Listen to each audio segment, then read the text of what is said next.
Viewers, আসসালামু আলাইকুম। শিক্ষাবার্তা.com-এর একটি গুরুত্বপূর্ণ আপডেট নিয়ে আসছি। হেডলাইন: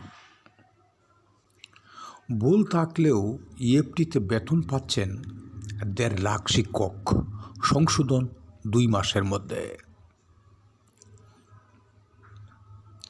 জানুয়ারি ৩০, ২০২৫। শিক্ষাবার্তা ডেস্ক, ঢাকা।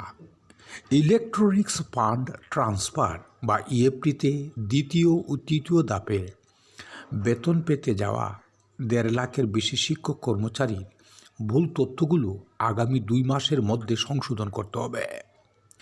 এ সময়সীমার মধ্যে তথ্য সংশোধন না হলে সরকারের নির্দেশনায় শিক্ষক কর্মচারীদের বেতন ভাতা দেওয়া স্থগিত করা যেতে পারে। মাধ্যমিক ও উচ্চশিক্ষা অধিদপ্তর মাউসি এবং এডুকেশন ম্যানেজমেন্ট ইনফরমেশন সিস্টেম বা ইএমআইএস সেল সূত্রে এ তথ্য জানা গেছে। এ বিষয়ে মাউসির ফিনান্স অ্যান্ড প্রকিউরমেন্ট উইংয়ের উপপরিচালক আবু সাইদ মজুমদার বলেন, দ্বিতীয় এবং তৃতীয় ধাপে ইএফটিতে বেতন পেতে যাওয়া শিক্ষক কর্মচারীদের জাতীয় পরিচয়পত্র এবং ইএমআইএস সেলে থাকা অনেক তথ্যের মিল নেই। কারো নামের বানানে ভুল রয়েছে, আবার কারো জাতীয় পরিচয়পত্রের নম্বর ঠিক নেই। এগুলো সংশোধনের জন্য শিক্ষক কর্মচারীদের ২ মাসের সময় দেওয়া হয়েছে। ২ মাসের মধ্যে তথ্য সংশোধন না করলে কি ব্যবস্থা নেওয়া হবে? এমন প্রশ্নের জবাবে মাউসির এ কর্মকর্তা বলেন, এ বিষয়ে এখনও কোনো সিদ্ধান্ত হয়নি। নির্ধারিত সময়সীমা অতিক্রম হওয়ার পর বিষয়টি মন্ত্রণালয়কে অবহিত করা হবে। এরপর মন্ত্রণালয় থেকে এ বিষয়ে চূড়ান্ত সিদ্ধান্ত জানানো হবে। ইএমআইএস সেল সূত্রে জানা গেছে, বেসরকারি স্কুল কলেজের ৪ লাখ শিক্ষক কর্মচারীকে ইএফটিতে বেতন ভাতা দেওয়ার উদ্যোগ নেওয়া হয়েছিল। এর মধ্যে ৩,৮০,০০০ তথ্য যাচাই করা হয়েছে। যাচাইয়ের পর প্রথম ধাপে ১,৮৯,০০০ ইএফটিতে বেতন পেয়েছেন। পরবর্তী দ্বিতীয় ধাপে আরও ৬৭,০০০ শিক্ষক কর্মচারীকে ইএফটিতে বেতনের মেসেজ পাঠানো হয়। আজ বৃহস্পতিবার তাদের ব্যাংকের টাকা জমা হওয়ার কথা রয়েছে। এ বিষয়ে মাউসির উপপরিচালক আবু সাইদ মজুমদার ৬৭,০০০ শিক্ষক কর্মচারীর বেতন আজ বৃহস্পতিবারে ব্যাংকে পাঠানো হতে পারে। কোনো কারণে আজ সম্ভব না হলে আগামী সপ্তাহের শুরুতেই ব্যাংকে টাকা পাঠানো হবে। তিনি আরও বলেন, তৃতীয় ৮৪,০০০ জনকে ইএফটির মাধ্যমে বেতন দেওয়া হবে। তাদের তথ্য যাচাই বাছাইয়ের কাজ চলছে জানিয়ে তিনি বলেন, এ প্রক্রিয়া শেষে প্রার্থীদের তথ্য শিক্ষা মন্ত্রণালয়ে পাঠানো হবে।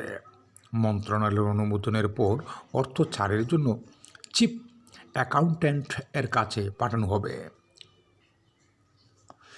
এরপর ব্যাংকে টাকা যাবে।